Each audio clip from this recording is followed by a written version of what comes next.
back for a very special fall edition powered by IGN. A brand new showcase jam-packed with the coolest and most original indie games coming to your favorite Xbox platform. Pay attention.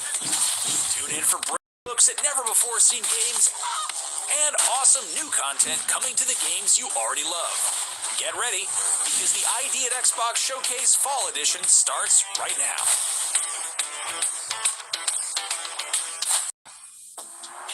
Hello and welcome to the ID at Xbox Fall 2025 Showcase powered by IGN. I'm your host Damon Hatfield, joined by Aliek and Jeffrey Vega. Welcome. Hey, the ID at Xbox Showcase is all about celebrating the coolest and craziest games coming to PC and Xbox platforms soon, and we can't wait to show them all today. So let's do just that. Now, usually we bring you the ID at Xbox Showcase in the summer, but since we're sneaking in a special fall edition of this showcase in before Halloween, why not kick things off with some spooky games headed your way soon? Check it out.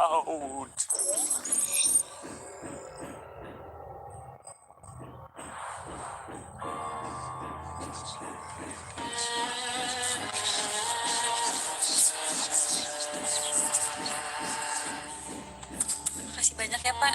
Sama-sama.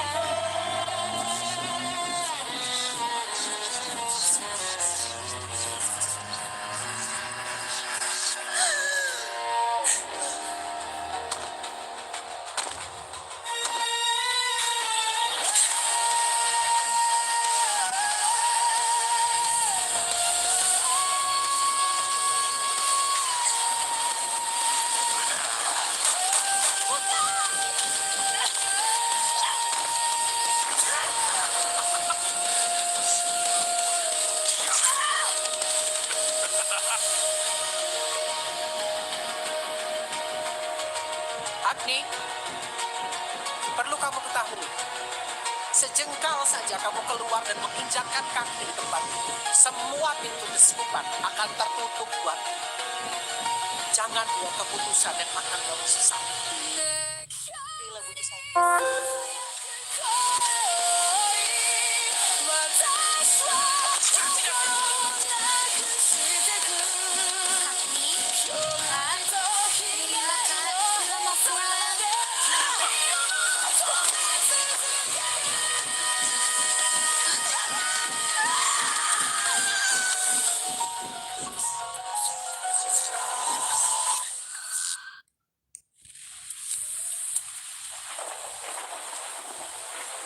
Langkahmu menjejak di atas jalan yang tak pantas untuk manusia.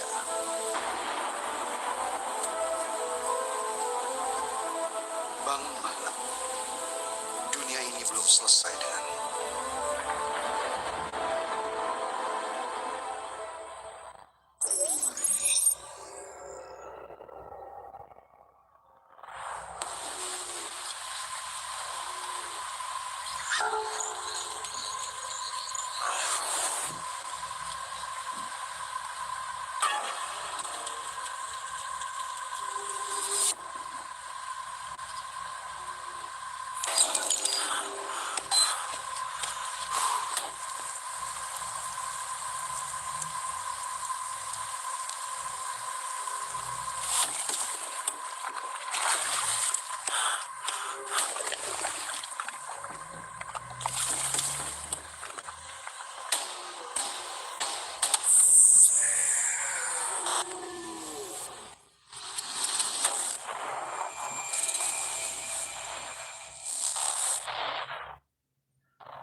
I was wondering when you'd finally find time to pay me a visit.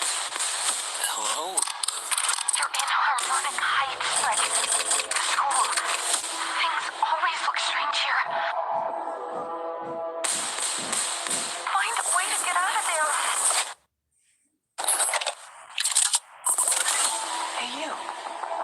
are you doing here? We're not supposed to be out. Oh, don't look so frightened, my boy. You've come to a rather difficult passage, I'm afraid. The object of your desire is just ahead. Oh, and Fred. She knows you're here. Now run along.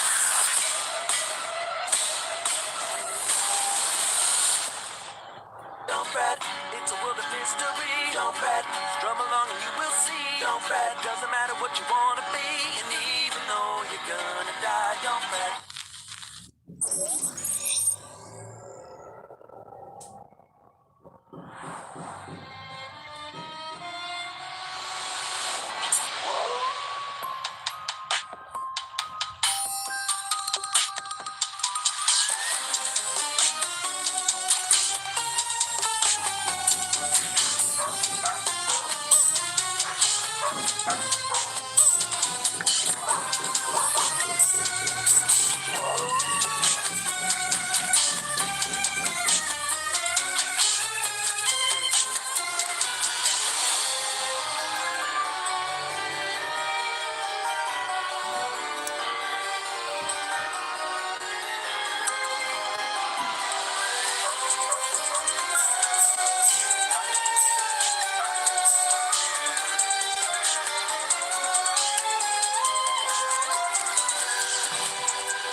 You're watching the ID at Xbox Fall Showcase powered by IGN. You saw some truly terrifying indie games that you'll be able to play before you know it. Hopefully it wasn't too scary.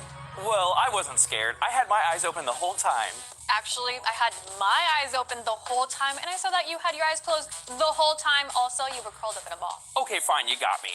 Either way, we promise there's nothing scary in this next surprise, because up next, we're taking a look at a few fantasy-themed games. Indeed. Let's take a look at some awesome new content that's on the way to 33 Immortals. Plus, check out some equally cool fantasy games right here on the ID at Xbox Showcase.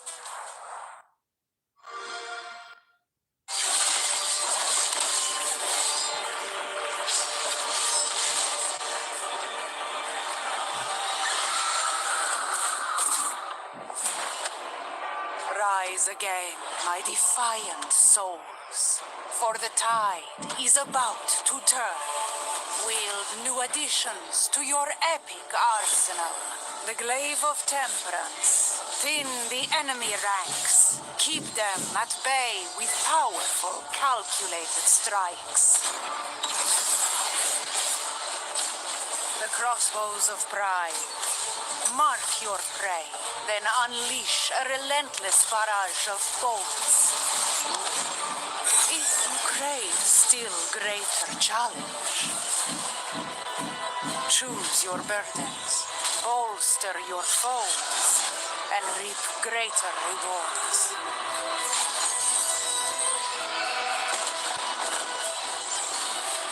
Wicked new torture chambers await you. Purge seals of domination to liberate the chamber. Destroy foul effigies of submission to claim precious relics. Refresh your attire in Charon's wardrobe. Embrace pride and temperance. A bold next chapter for 33 Immortals.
Amor's reach is growing.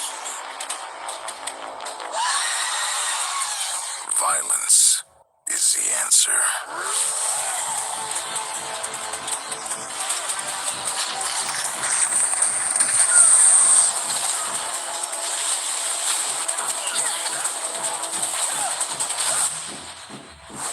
I'll gut you like a fish.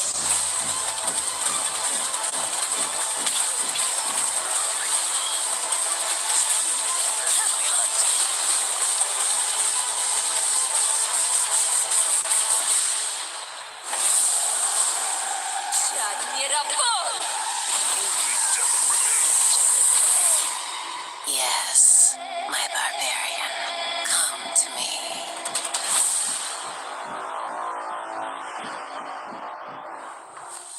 You're watching the ID at Xbox Showcase, and we hope you're having as much fun as we are. Coming up next, we have a pair of really cool sci-fi games that you won't want to miss. Let's take a look at Planet of Lana 2 and Aphelion. Check it out.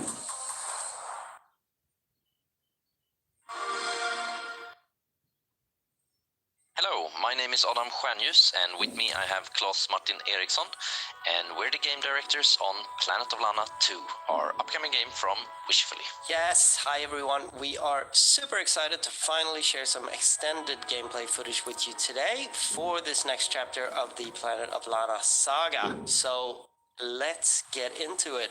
Yes, and we have a lot of new exciting features, but one that we think is really important to keep from the first game is that yes, you can still pet Mui, of course. And there's a lot of new biomes and areas to explore on Novo this time around. Everything from snowy mountains to dark mines and even urban environments, to just mention a few. But we want to focus here on this area we call Demoa, which is this ocean area. And this time around, Lana can swim and dive freely underwater.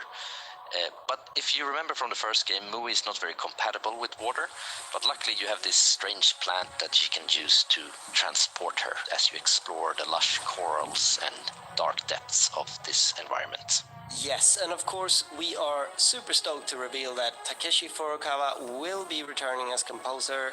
Obviously his beautiful tones that you can hear in the background are such a crucial part of the whole universe and storytelling of Planet of Lana, so we're beyond excited to work with him again on this game. Yes, and there's a lot of new creatures and robots that you'll come across during your adventure, and here you have to use stealth to get past this patrolling electrical shark. In general, Lana is much more agile and capable this time around, both on land and in water. But she's still vulnerable, so the collaboration with Mui is really important. And you use verbal commands to control Mui, and you can now control her all across the screen. And she also has this hypnotic ability that lets you take control of new exciting creatures. Here you can see that you can control this tiny little inkfish that you can swim around with and explore the area. And all these creatures have unique abilities that you can use to your advantage. This inkfish can release a ink cloud that you can use to get past this shark. And that's just one of many examples of how we're expanding the gameplay. Yes, and another thing that of course is expanding is the narrative. Now some time has passed since Lana and Mui liberated Novo from the robot invaders in the first game. And a big focus of the sequel revolves around how the planet has changed with the arrival of this new technology. Now, in this scene, Lana and Mui have been captured by a hostile human faction that have reprogrammed the robots for their own purposes. And as you can see, they are separated and having to work together to try to escape. And this really cuts to the core of the gameplay, like using Lana and Mui's individual abilities to problem solve and progress through the environment makes for some truly dynamic and challenging puzzle solving that we are very excited for everyone to experience in this game. Yes, and to summarize, I mean, this sequel is double the length, double the scope, and the team has been working so hard to bring a truly unique experience with more challenging puzzles and an expanded narrative for you to explore, and we're just so excited to show you more from the game. Planet of Lana 2 is coming 2026 on all platforms and on Xbox Game Pass day one.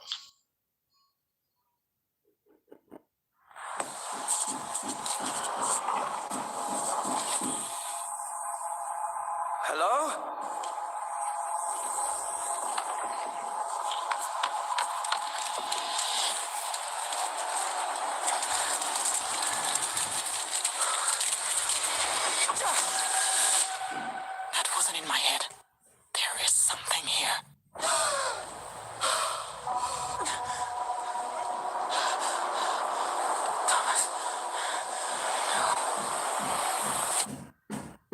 Mission Control. The Hope One shuttle has crashed on Persephone. I lost contact with Dr. Monclair.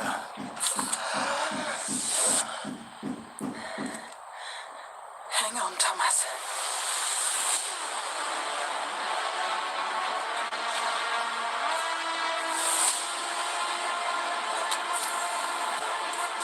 I got this. Oh, shit.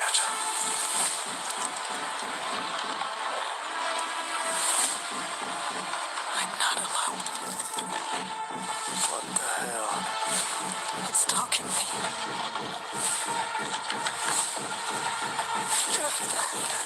Crap, no! Oh, no. No. Mission Control. Anybody copy?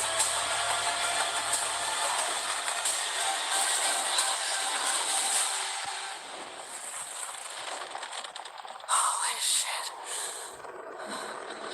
What?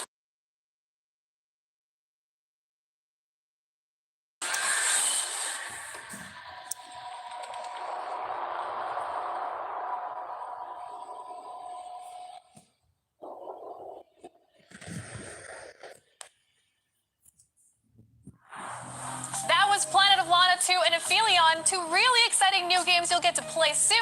Up next, a ton of unique indie games we can't wait to show you right here on the ID at Xbox Showcase. Take a look.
You're watching the ID at Xbox Showcase Fall Edition powered by IGN. We hope you're having an awesome time.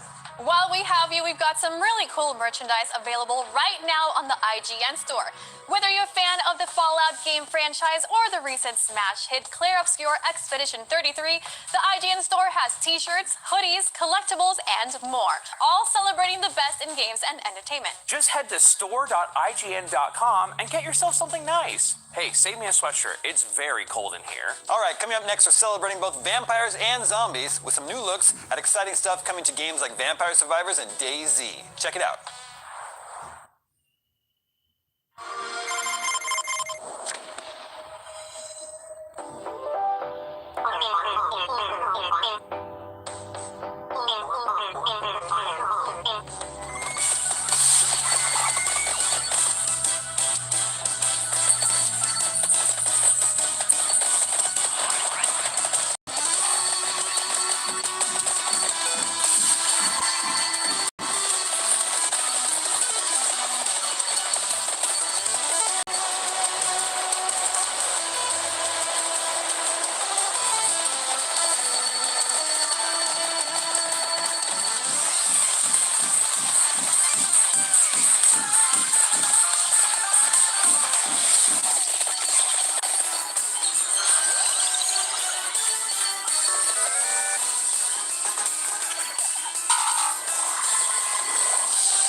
watching the ID at Xbox Fall Showcase brought to you by IGN. Thanks for hanging with us today. Up next, we get a collection of games that involve things like cyberpunk football, superhero combat, and sledding. Maybe someday somebody will make a game that has all of those things. But until then, let's take a look at Super Bowl, Invincible Versus, and sledding game. Roll it!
I've calculated our relative strengths, and I'm afraid you won't win this one. Everyone who fights me Regrets it sooner or later.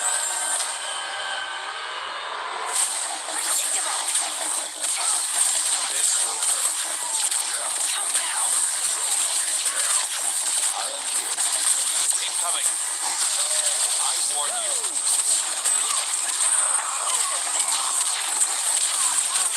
I can help. Prove yourself. That's your present. You like it? Full power. Do not move. I warn you. As close as we've become, I can make no exceptions for you. And I'm gonna kick your ass. Like it's never been kicked before.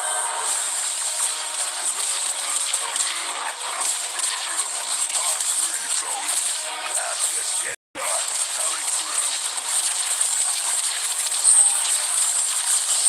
Ready? Let's begin. This will hurt. Neutralize. Let's get started. Hurry through. My plan was not to hurt you. But I come prepared for any contingency.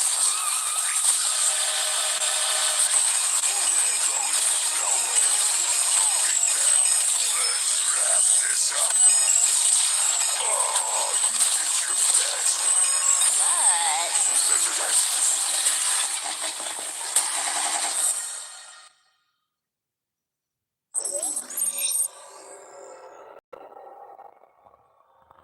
I'm making this game about sledding and hanging out with friends called Sledding Game. It's pretty much exactly what it sounds like. You just sled with your friends.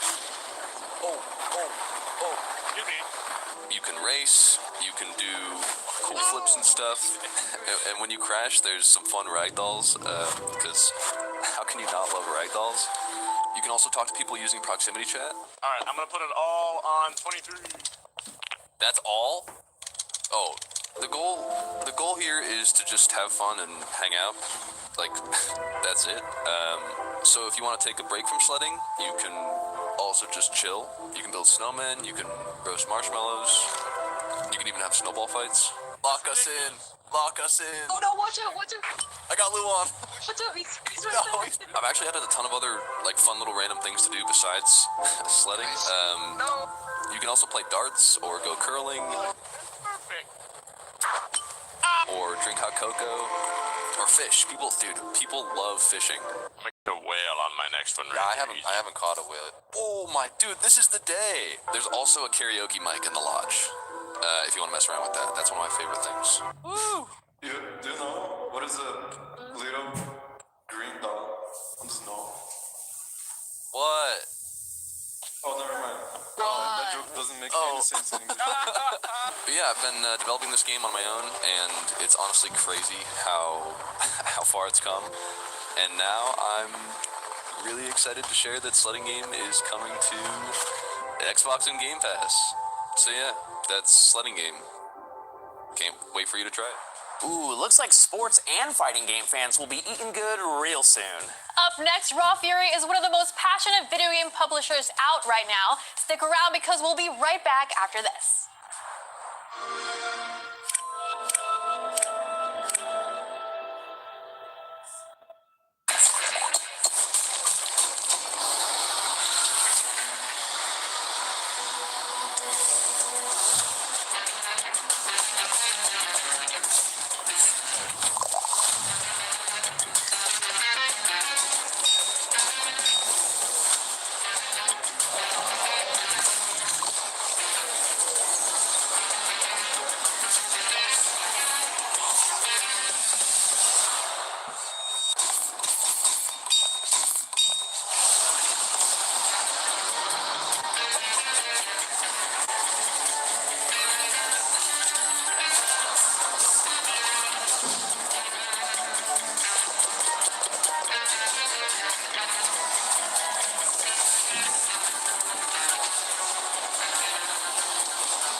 You're watching the ID at Xbox Showcase. That was a small sampling of games heading your way, courtesy of the folks at Raw Fury. Up next are some games that are definitely less raw and significantly less furious. Let's take a look at some warm, cuddly, lovely, wholesome games you'll get to cozy up and snuggle with soon.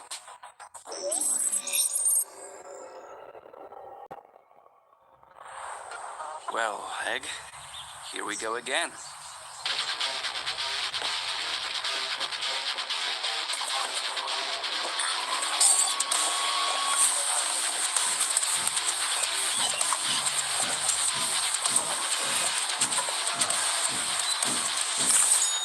Oh, that was ugly. You'll do better next time.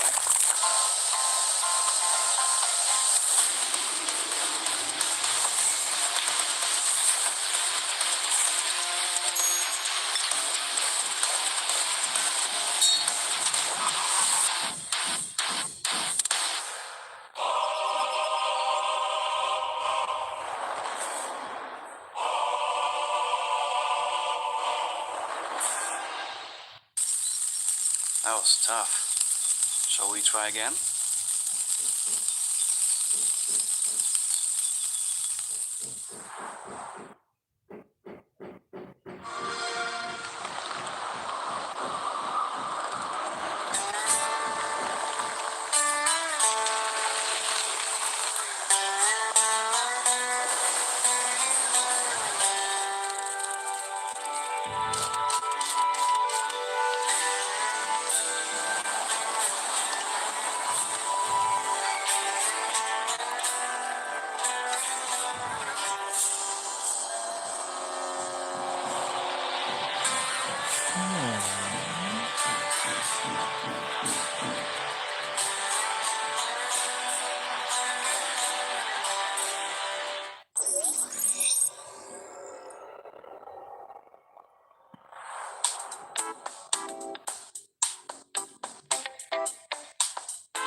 What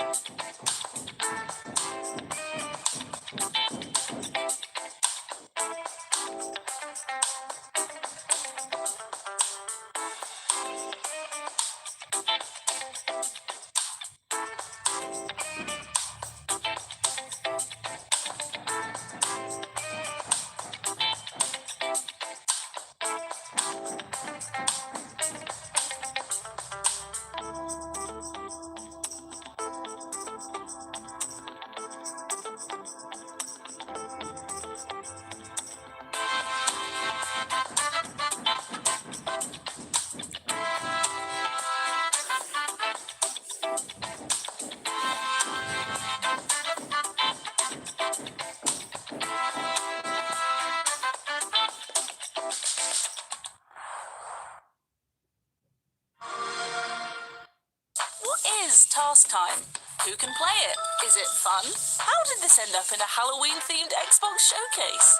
We will answer some of those questions and more right now. Task Time is a chaotic party game for up to 8 friends. Or, if finding 8 friends proves too tricky, 3 friends, 2 colleagues, 1 confused grandparent, a well-timed Deliveroo driver, and that guy you're friends with on Xbox whose identity you forgot years ago. You a distant cousin? Did we meet on Gears? Who are you?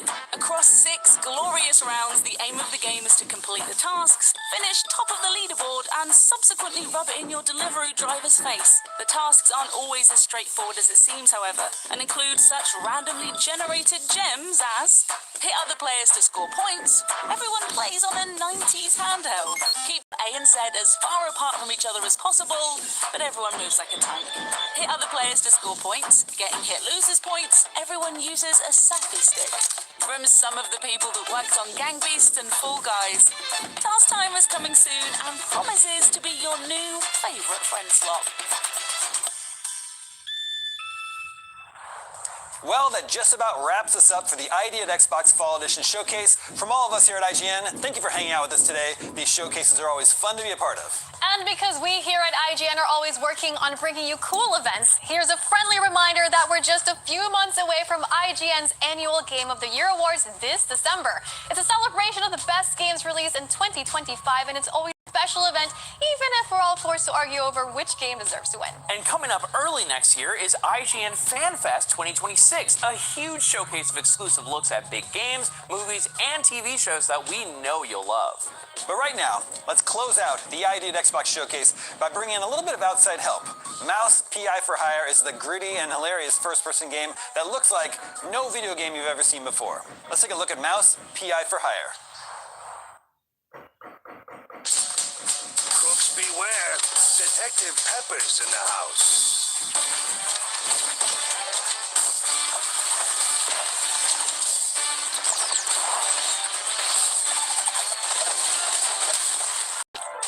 Our studio combines two worlds. We combine game dev with animation. We wanted to make a game that looks like the cartoons that your grandparents probably watched when they were kids. And the rest is history.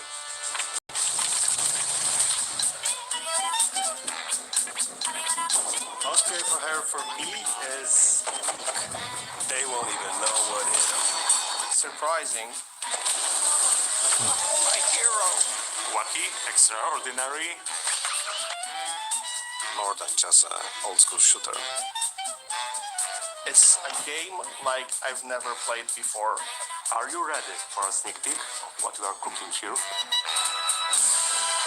Oh boy, here we go. My name is Maciej Krzemień. I'm the lead producer at Fumi Games.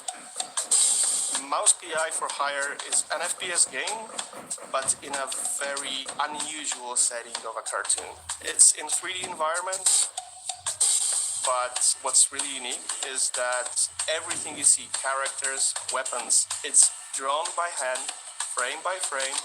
Everything you see in the game is handcrafted. So at the beginning, we specialized in short film animations. But I always think that people should have the possibility and space to be creative. So when Michał Rostek, our art director, came to me with this great idea, I knew he was onto something. Hi, Hi, I'm Michał Rostek. I'm the art director and lead animator. For me, this game is a great opportunity to spread with the world my passion about the rubber hose animation. It is like part of pop culture that resonates with the people all around the world. My name is Mateusz, and I'm a lead narrative designer at Filmy Games. What excites me the most about the story of Mouse is just this sheer comedy of it, despite tackling subjects that are quite serious. There's something rotten at the heart of Mouseburg. I'm Łukasz Błaszczyk. I'm the lead game designer for Mouse PI for Hire. What I hope that fans will learn from this video is that it isn't just another copy-paste of a boomer shooter. You're gonna meet NPCs, you're gonna learn the world, you're gonna find a deep, engaging story. We've designed the game around you having fun.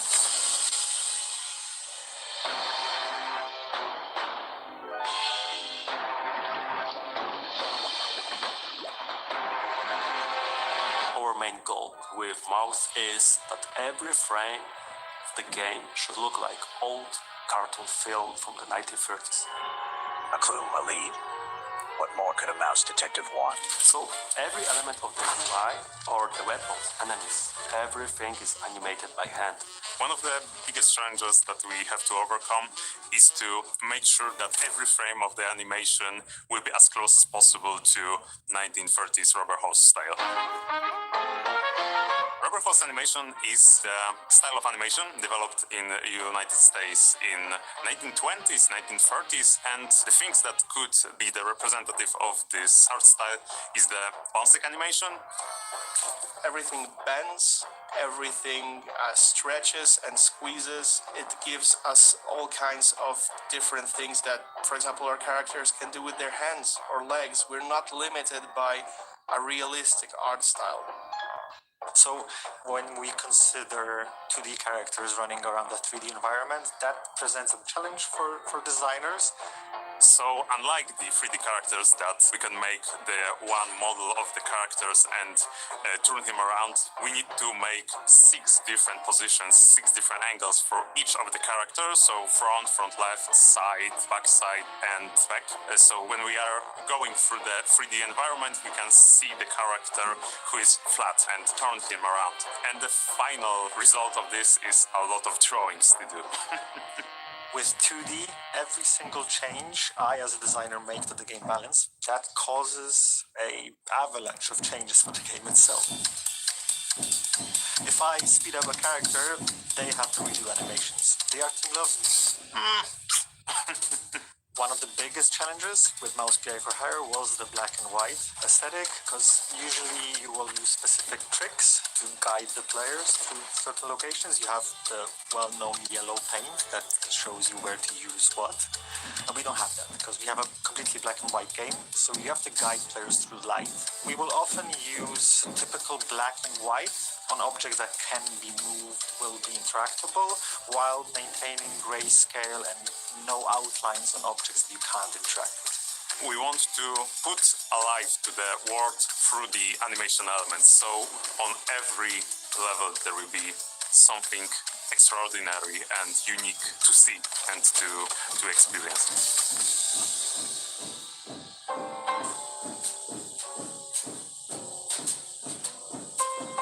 The world of Mouse PI for Hire is a sprawling world that we were working hard on making as believable as it can be in a rubber hose style, and as such it's a little bit comedic and it's a little bit serious when it needs to be. And the city that the game takes place in is called Mouseburg. It has its own unique flavor. It's a cheesy flavor, you might say. Call me a cheesehead, but that elevator wasn't here before. Most of the society in Mouseburg consists of mice, but there are also shrews and rats as well. But with a society this diverse, it sometimes creates some friction. And our protagonist, Jack, is put in the middle of those situations where the friction occurs, and it's up to us to solve those problems in many different ways. Crooks beware! Detective Pepper's in the house. So Jack Pepper, as the title says, he's a private investigator. He's a war veteran and he has his own scars. He has his way of extracting information, and it's not always as graceful as you might expect. What was that for? Standard procedure. Little sucker punch before questioning never killed anyone. So, as a private investigator, Jack is approached by his clients. And he is tasked with solving 3 different cases. Each of those cases serves a different purpose and adheres to a different trope in general noir theme. Basically, the cases are starting points for each separate storyline that we have. Along the way, on the levels, we find some clues. Sometimes these are notes, sometimes these are physical items. Seems I'm not the only party here. And once we get back to Jack's office, we approach a corkboard. And whenever there is even a feeble connection between those evidences, you just link them with a red line, which in our case is a gray line. And there's a chance that it will open up a way to move the case forward, to open up next level, or open up the conversations with an NPC in the hub zone. The hub is our home, where you start the case, where you end every case. There are 3 main areas in the hub. Jack's office, the pub called Little Big that's run by John Brown, Jack's friend. And there's Tammy's workshop. You can upgrade your weapons and just talk to her whenever your heart's desire. What's up, Jack? When you visit the Little Big pub, you can encounter 3 different NPCs. Each of them serves as a handler for a different minigame, one of which is a collectible baseball card game. You can collect cards throughout the whole world. Almost every single level has at least one hidden somewhere, and based on that you can build your own deck of cards. In our minigames, you can sometimes win hints, additional clues, or parts for some upgrades. So whenever you stack with your current case, there's always someone to talk to in the hub. I'm Igor. Igor, not Igor. And as soon as you have your next steps figured out, then you can go just find your car, and as soon as you interact with it, you're being transported into overworld map, through which you can traverse with a little nicely painted car and arrive at the specific destination that the case urges you to go to. Mouse PR for Hire has more than 10 biomes. Every single biome has somewhere between 1 to 4 levels in it. Since the story is set in the noir style, we thought that every level in the game should be inspired by locations from the cartoons from that era. We want to make sure that the levels will be not only full of variety of places, but also will be as wacky, as cartoony as possible. Well done, genius. You broke the damn air duct. Streets is one of the earlier levels within the game.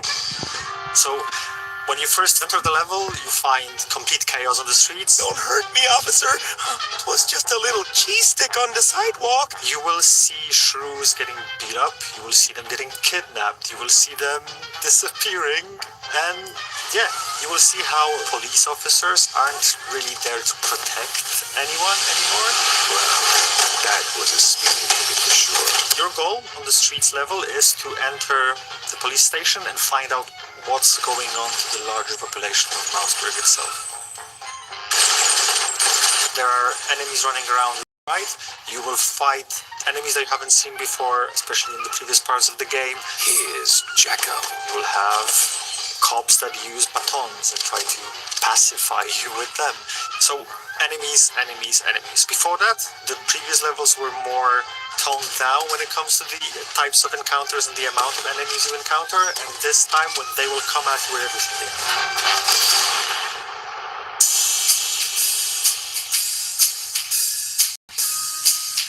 It's pretty difficult to be a one-man army and the single hero who saves the day, even in a cartoon world. So we want the game to be challenging but fair at the same time. The hell did those little pricks crawl out from? I'm taking a small amount of specific enemies, like melee enemies, ranged enemies, tank enemies, and those are initially presented to you as the player to deal with, learn how they behave, learn what to expect, and then we add twists, what we call modifiers to them.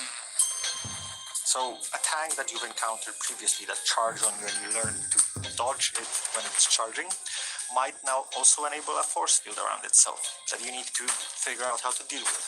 And these modifiers keep it fresh while maintaining the feeling of familiarity when it comes to specific enemies. Some of the characters are slim and they're moving faster to us. Some of the characters are bigger and they need to stomp around. We need to have the different approach to the characters because it changes the gameplay. So it's not just the basic type of enemy, you'll also encounter bigger enemies, larger enemies, more complex enemies, like one that we've already shown, the Vicatore, or the alligator as it was nicknamed. And you might also encounter my favorite boss enemy, which is the third wife.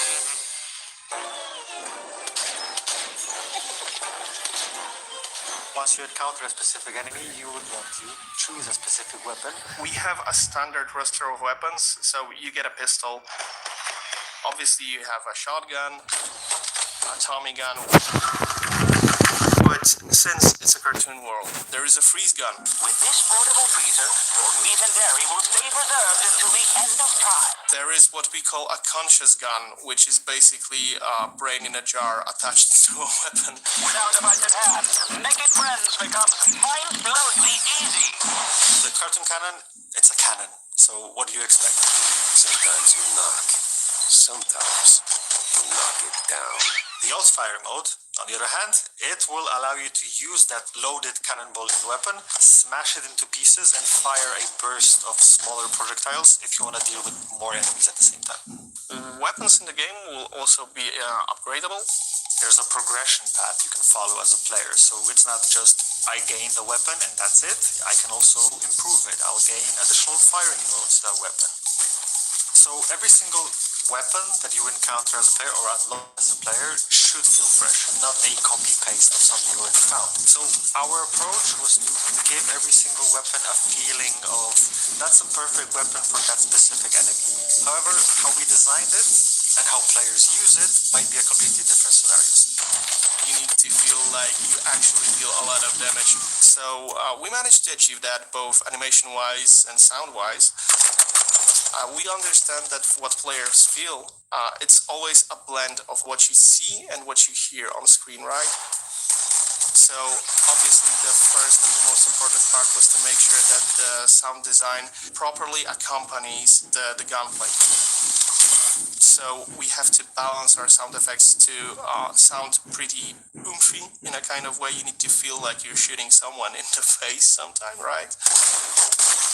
We also need to make sure that the music in game sounds like the old cartoons that we referred to. So what we did, and it's actually a feature that we are really proud of, is we added a couple of different distortion filters to the sound in the game that you can choose from. Starting with a filter that sounds like very early wax cylinder recordings with a heavy distortion. You can choose to use a filter that resembles, say, 1930s/1940s vinyl records. Obviously, if you want your sound in mouse to be crispy clean, that's fine. You can opt to do that. So we want the players to be able to customize their sound experience to an extent, which is pretty cool because it does change how it feels.